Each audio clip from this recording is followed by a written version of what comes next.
Hello everyone, welcome to competitive exam academy. आज के इस वीडियो में डिस्कस करेंगे जीएस के मोस्ट इंपॉर्टेंट क्वेश्चंस। और ये जो वीडियो होगा, वीडियो का सेकंड पार्ट होगा। फर्स्ट पार्ट को हमने अपलोड कर दिया है। अगर आपने नहीं देखा है तो मैंने डिस्क्रिप्शन बॉक्स में फर्स्ट पार्ट का जो वीडियो हो उसका मैंने लिंक दे दिया है, आप वहाँ से जाकर देख सकते हैं। और हमने प्लेलिस्ट भी क्रिएट कर दिया है, तो आप प्लेलिस्ट से भी जाकर देख सकते हैं।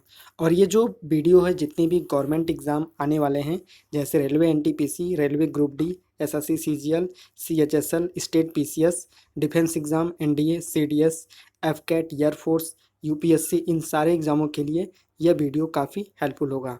तो चलिए स्टार्ट करते हैं आज का वीडियो। और आज की वीडियो का हमारा फर्स्ट क्वेश्चन है, which large blood vessels that carries blood away from the heart. आपको ये बताना है कि कौन सी बड़ी रक्त वाहिका है जो रक्त को हृदय से दूर ले जाती है। तो आंसर होगा पल्मोनरी आर्टरी, यानी फुफ्फुसीय धमनी। ये जो पल्मोनरी आर्टरी है, इसमें जो ब्लड फ्लो होता है, इम्प्योर ब्लड फ्लो होता है। और इम्प्योर ब्लड का मतलब क्या है कि इस ब्लड में ऑक्सीजन की मात्रा कम घुली हुई है और कार्बन डाइऑक्साइड ज़्यादा घुला हुआ है। तो ये होता है इम्प्योर ब्लड। और पल्मोनरी वेन में प्योर ब्लड फ्लो होता है। और प्योर ब्लड फ्लो होने का मतलब क्या है, उसमें ऑक्सीजन ज़्यादा मात्रा में घुली हुई है और कार्बन डाइऑक्साइड कम मात्रा में घुली हुई है। तो आपको फोटो से बिल्कुल क्लियर हो जाएगा। ये जो फोटो आपको दिखाई जा रही है, हार्ट का पार्ट है। और ये हार्ट का लेफ्ट पार्ट है, रेड वाला। और जो ये यहाँ पे ब्लू कलर दिखाया जा रहा है, ये राइट वाला पार्ट है। तो जो यहाँ पे जो ब्लू कलर दिखाया गया है, यहाँ पे ये बताया गया है कि ये oxygen poor and carbon dioxide rich blood, यानी यहाँ पे ऑक्सीजन कम मात्रा में घुली हुई है ब्लड में और CO2 ज़्यादा मात्रा में घुला घुला हुआ है। और जो ये पल्मोनरी वेन में आपको दिखाया जा रहा है, यहाँ पे जो ऑक्सीजन यहाँ पे रिच है और कार्बन डाइऑक्साइड क्या है, पुअर ब्लड है। इसका मतलब क्या हुआ कि यहाँ पे ऑक्सीजन ज़्यादा मात्रा में घुला हुआ है। तो जो पल्मोनरी वेन है, ये इससे इनलेट हो रहा, मतलब ब्लड जो है हार्ट के अंदर जा रहा है। और जो पल्मोनरी आर्टरी है, इससे ब्लड जो है हार्ट से बाहर जा रहा है। तो क्वेश्चन में यही पूछा है कि कौन सा बड़ी रक्त हमारा सिरा है जिससे जो ब्लड जो है हार्ट से दूर जाता है। तो आंसर होगा आपका पल्मोनरी आर्टरी, और इसमें इम्प्योर ब्लड फ्लो होता है। नेक्स्ट क्वेश्चन है, which of the following will used for vegetable preservation. निम्नलिखित में कौन सा वनस्पति संरक्षक के लिए उपयोग किया जाता है। तो आंसर होगा यूरी एथेंस। तो यूरी एथेंस ये क्या होता है, एक सिंथेटिक क्रिस्टलाइन कंपाउंड होता है। और इसका जो यूज़ होता है पेस्टिसाइड्स और फंगीसाइड्स के रूप में यूज करते हैं। और इसका जो केमिकल फार्मूला होता है C3H7NO2 होता है। तो ये जो होता है वनस्पति संरक्षक के लिए, यानी वेजिटेबल प्रिजर्वेशन के लिए यूज किया जाता है। और मीथेन जो है, मीथेन को हम मार्स गैस भी कहते हैं। और मीथेन को हम डैम्प गैस भी कहते हैं, क्योंकि ये दलदल में पाई जाती है। और नेचुरल गैस में मीथेन की मात्रा सर्वाधिक होता है। मीथेन का केमिकल फार्मूला होता है CH4। और जो ईथेन है, ईथेन का केमिकल फार्मूला होता है C2H6। तो सेकंड क्वेश्चन का जो राइट आंसर है ऑप्शन डी है, यूरीथेंस, जो कि वनस्पति संरक्षक के लिए उपयोग किया जाता है। नेक्स्ट क्वेश्चन है, Satish Dhawan space centre situated at. तो सतीश धवन स्पेस सेंटर कहाँ पे स्थित है। तो आंसर है ऑप्शन डी, श्री हरिकोटा। और ये जो श्री हरिकोटा है, ये आंध्र प्रदेश में है। और आंध्र प्रदेश में ही जो रेलवे का 18वां जोन बना है, वो बना है साउथ कोस्ट रेलवे। और जो साउथ कोस्ट रेलवे का जो हेडक्वार्टर होगा, विशाखापट्टनम में होगा। और अदर ऑप्शंस की अगर बात करें तो अदर ऑप्शन है तिरुवनंतपुरम। तिरुवनंतपुरम में Thumba equatorial rocket launch centre भी है। और तिरुवनंतपुरम में विक्रम साराभाई स्पेस सेंटर है। और विक्रम साराभाई स्पेस सेंटर के जो फाउंडर हैं वो हैं विक्रम साराभाई। और विक्रम साराभाई स्पेस सेंटर की जो इस्टेब्लिशमेंट ईयर है 21 नवंबर 1963 है। विक्रम साराभाई स्पेस सेंटर का जो हेडक्वार्टर है तिरुवनंतपुरम में है। और जो बेंगलुरु है, बेंगलुरु को इलेक्ट्रॉनिक सिटी ऑफ इंडिया के नाम से जाना जाता है।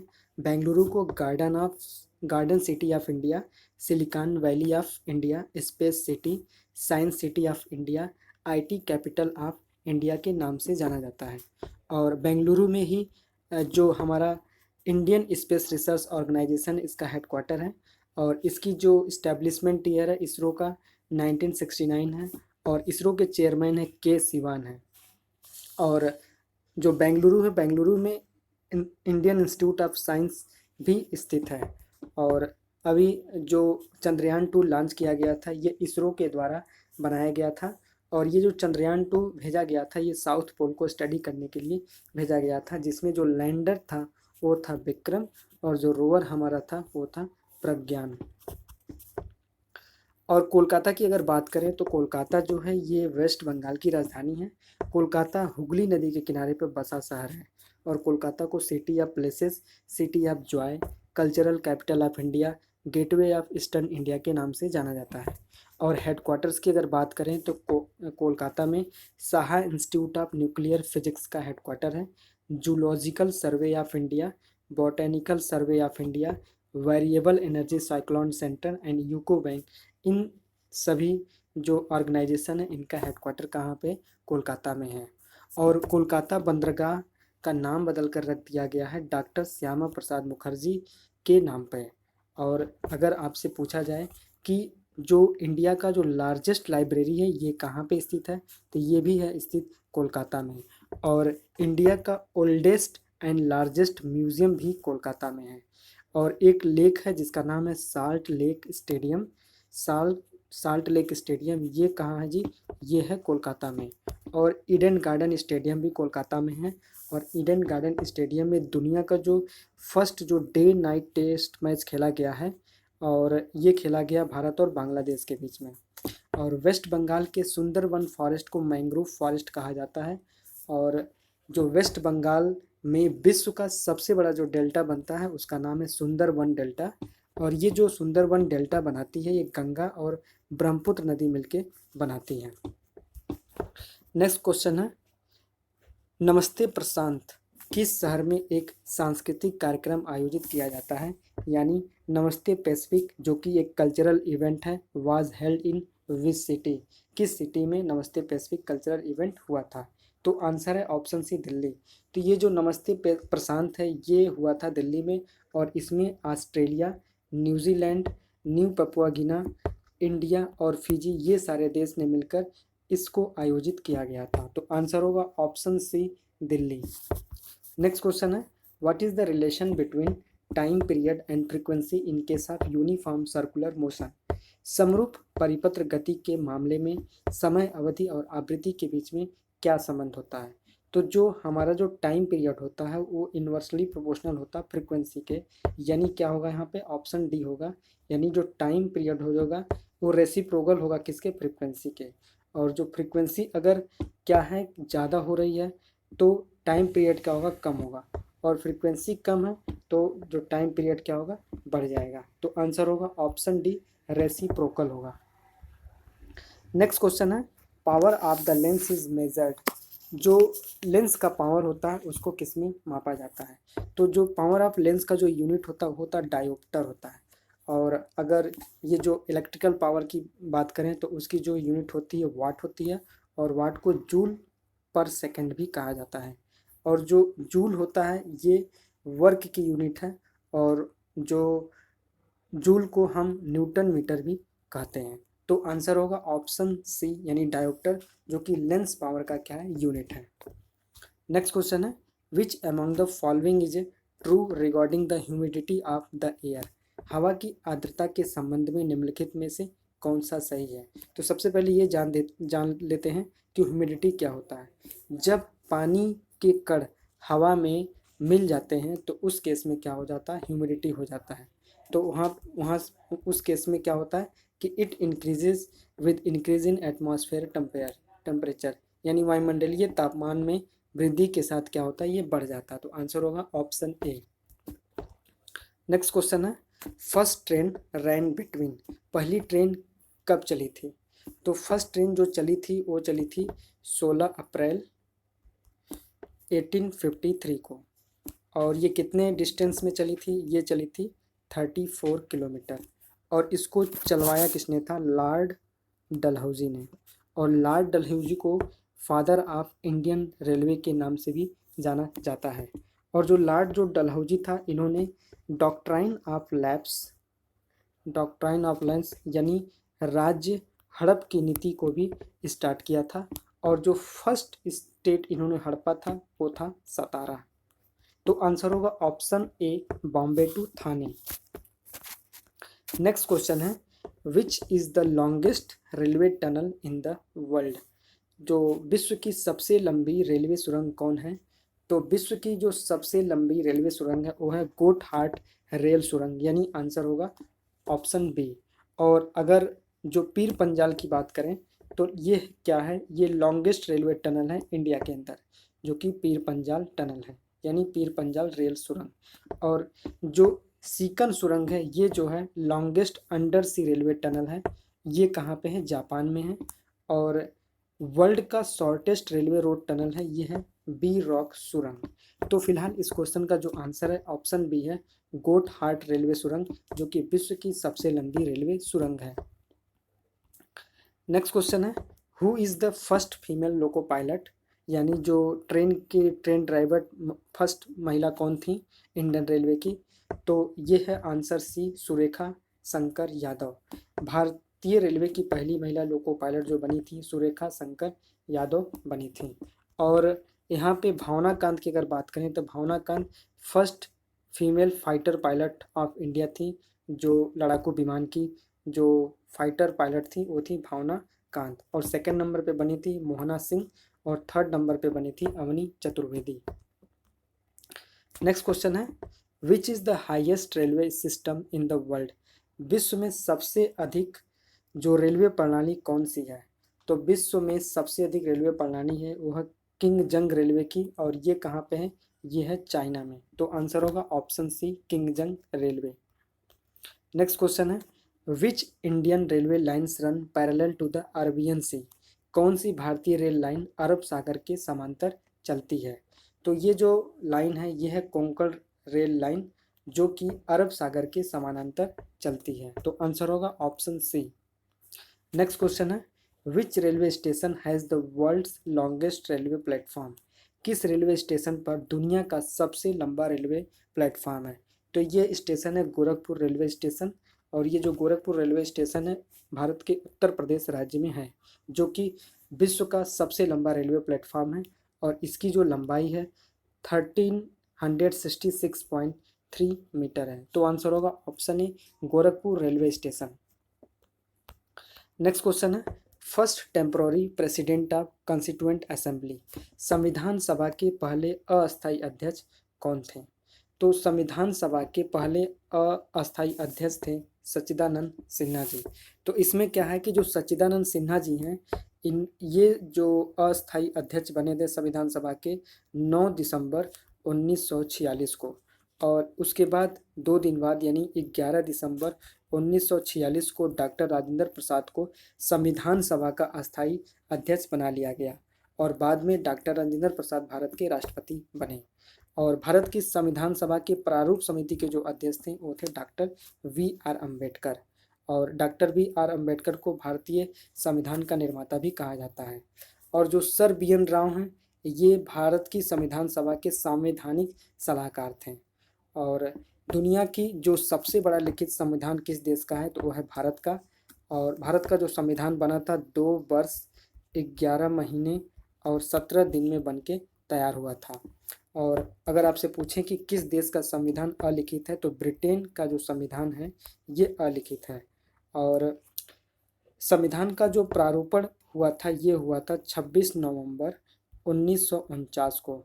और भारतीय संविधान पूर्ण रूप से लागू हुआ था 26 जनवरी 1950 को। तो इस क्वेश्चन का जो राइट आंसर है ऑप्शन बी है, सच्चिदानंद सिन्हा, जो कि संविधान सभा के पहले अस्थायी अध्यक्ष बने थे। नेक्स्ट क्वेश्चन है, स्वतंत्र भारत के पहले कमांडर इन चीफ कौन थे? यानी first commander in chief of free India. तो आंसर होगा ऑप्शन ए, KM करियप्पा, जो भारत के पहले कमांडर इन चीफ बने थे। और नेक्स्ट क्वेश्चन है, who was the first Nobel laureate of India? Bharat का पहला नोबेल पुरस्कार विजेता कौन था? तो भारत का पहला जो नोबेल पुरस्कार जीता था ये जीता था रविन्द्रनाथ टैगोर ने। और रविन्द्रनाथ टैगोर को जो नोबेल पुरस्कार दिया गया था ये लिटरेचर के क्षेत्र में दिया गया था। और जो CV रमन थे ये दूसरे नंबर के नोबेल पुरस्कार पाने वाले थे, और इन्हें फिजिक्स के क्षेत्र में नोबेल पुरस्कार दिया था स्कैटरिंग ऑफ लाइट के लिए, जिसे रमन इफेक्ट के नाम से जाना जाता है।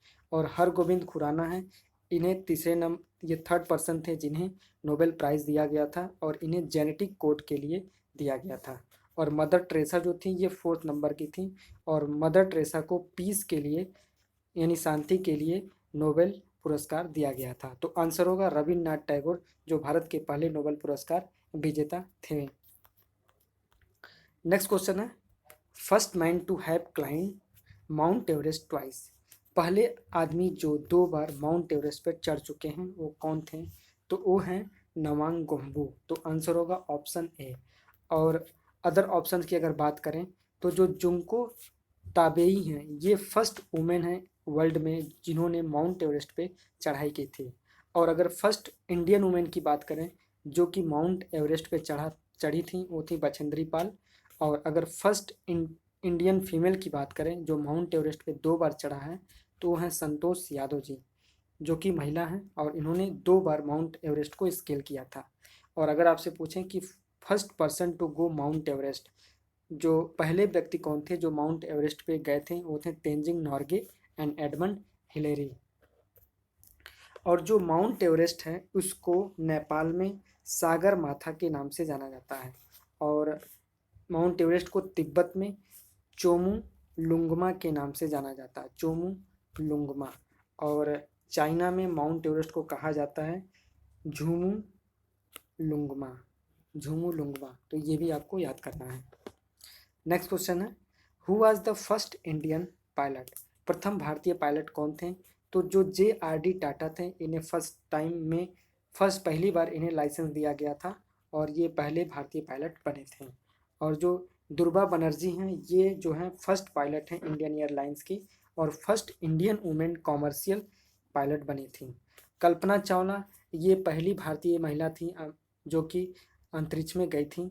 और राकेश शर्मा जो थे भारत के प्रथम अंतरिक्ष यात्री थे। तो इस क्वेश्चन का जो राइट आंसर है ऑप्शन है JRD टाटा।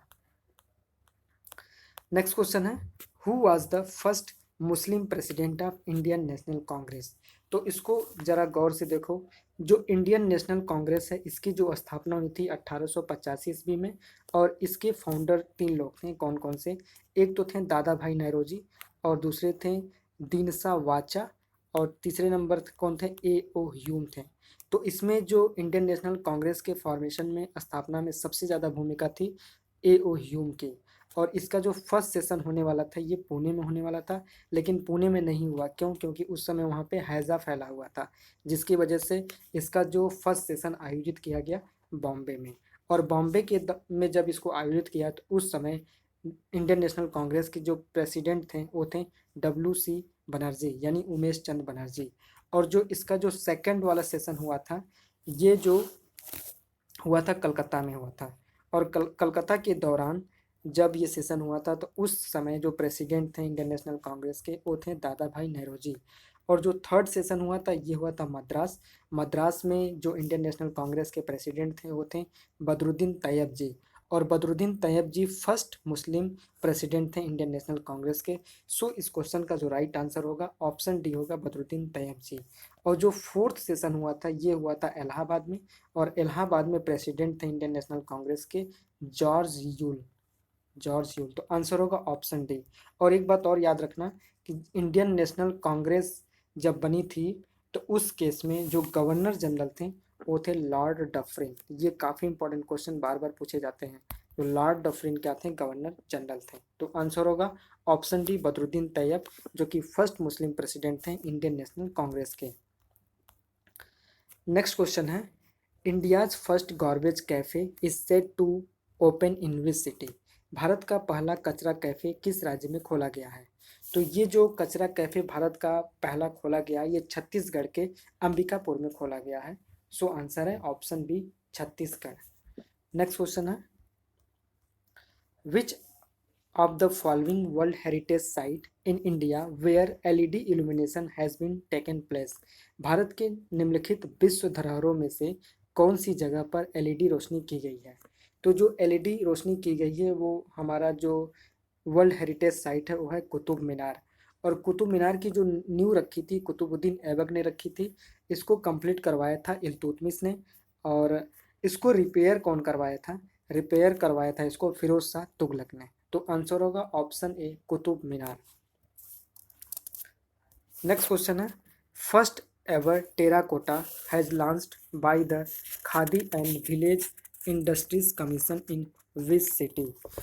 यानी सबसे पहले टेराकोटा ग्राइंडर किस शहर में खादी और ग्राम उद्योगों द्वारा लॉन्च किया गया है। तो आंसर होगा ऑप्शन बी वाराणसी में। तो वाराणसी में ये लॉन्च किया गया था टेराकोटा ग्राइंडर को। और देहरादून की अगर बात करें तो देहरादून में Indira Gandhi national forest academy है का हेडक्वार्टर है। और देहरादून में Indian petroleum Indian institute of petroleum है। और Indian institute of remote sensing Indian institute of जो रिमोट सेंसिंग है इसका भी हेडक्वार्टर कहाँ पे है, देहरादून में है। और इंडियन मिलिट्री एकेडमी जो है ये भी देहरादून में है। और फॉरेस्ट रिसर्च